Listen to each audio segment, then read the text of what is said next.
Cette image est volontairement peu flatteuse. C'est ce que l'on appelle un test. Michel Boiron l'a réalisé pour voir quel visage il pourrait donner à Françoise Arnoul, héroïne de son prochain film Le chemin des écoliers, d'après Marcel Aimé, dont l'action se situe en 1943, d'où cette coiffure.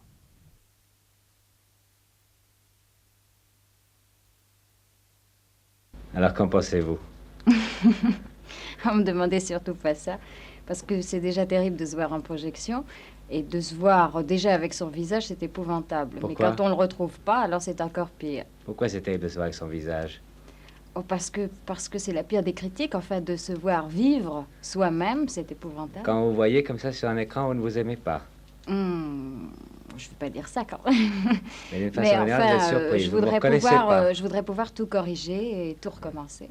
Et là, dans ce cas précis, Ben plus oui, jamais. évidemment, parce que Michel Boiron a décidé de me changer complètement pour le chemin des écoliers qui se passe pendant l'occupation.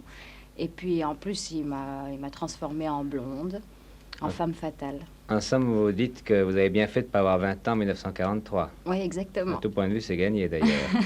Maintenant, vous savez, on n'est pas seulement différent par rapport à soi-même, mais aussi par rapport aux autres.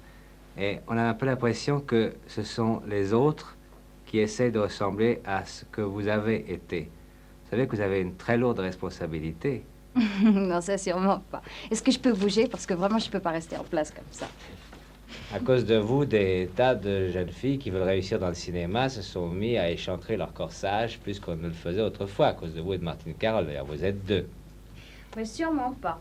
Ah. Parce que je pense que quand on débute au cinéma, on vous met toujours une étiquette.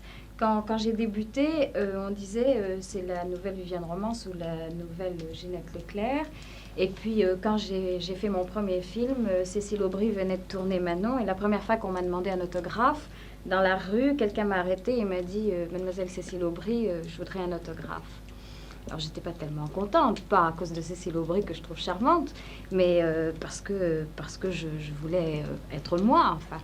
Et je pense que toutes les jeunes actrices qui arrivent maintenant vont être elles et non pas ni Martine, ni Brigitte, ni même moi. Mais ça ne dépend pas toujours de vous, parce que ce sont les gens qui vous cataloguent. C'est pas vous qui avez dit en aucun cas je ne suis Cécile Aubry.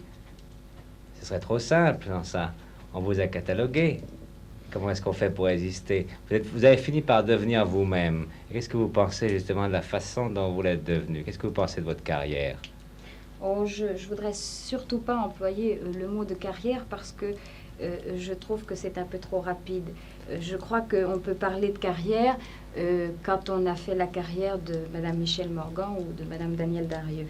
C'est-à-dire quand on a fait 100 films ou 200 films et que on est là toujours aussi belle et toujours aussi bien au bout de 20 ans. Mais au bout de 5 ans ou 10 ans, je crois qu'on n'a pas le droit de parler de carrière.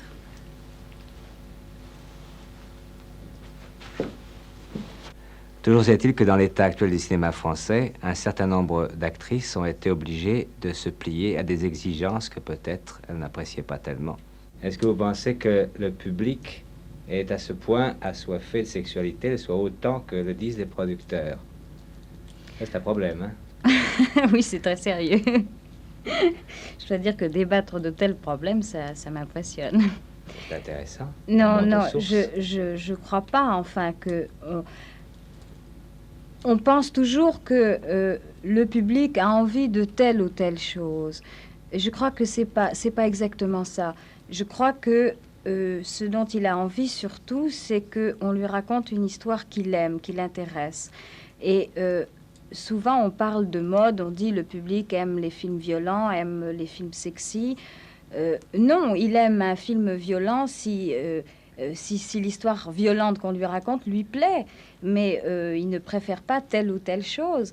Et d'ailleurs, je crois aussi que le public avant allait au cinéma le mercredi soir et le samedi soir. Il allait au cinéma parce qu'il avait envie d'aller au cinéma et que ça faisait partie du programme de la semaine. Et maintenant, je crois qu'il va davantage au cinéma pour voir un film. Non, mais la question est très bien éludée. Je n'essaie pas du tout de vous embarrasser, croyez-moi bien. Mais on a l'air de dire qu'il est nécessaire que certaines actrices, justement, avant d'avoir le droit de jouer un rôle dramatique, jouent d'autres rôles qu'ils sont moins. Oh, non, enfin, vous savez, c'est très difficile de répondre à ça. C'est aussi difficile de faire un film qui plaira moins, qui sera moins réussi, enfin, qui aura moins de succès, que de faire un film qui a beaucoup de succès. Bon, alors parlons d'autre chose, car vous répondez trop bien pour que j'insiste. Parlons donc d'autre chose. Vous-même, vous avez donc l'ambition, vous l'avez dit tout à l'heure, de faire autre chose que ce que vous avez fait jusqu'à présent, même si ce que vous avez fait était très bien. Je pense par exemple au Fruits défendus, qui est un des films les plus intéressants que vous ayez tourné. C'est un film qui a du succès. Mais dans le cas, par exemple, d'autres films que vous avez faits, vous avez joué un rôle carrément dramatique. Vous n'avez pas toujours eu le même succès, justement. Peut-être qu'on reprochait à ce moment-là d'avoir abandonné un genre que vous aviez marqué de votre personnalité.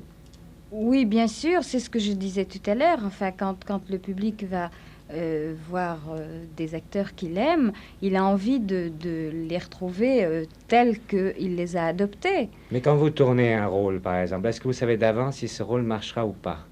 Non, malheureusement pas. Moi, je connais un acteur qui s'appelle Pierre Brasseur qui m'a dit qu'il savait d'avance si ça ferait rire ou si ça ferait pleurer ou si ça réussirait. Ben, il a beaucoup de chance, je voudrais bien être à sa place. On a beaucoup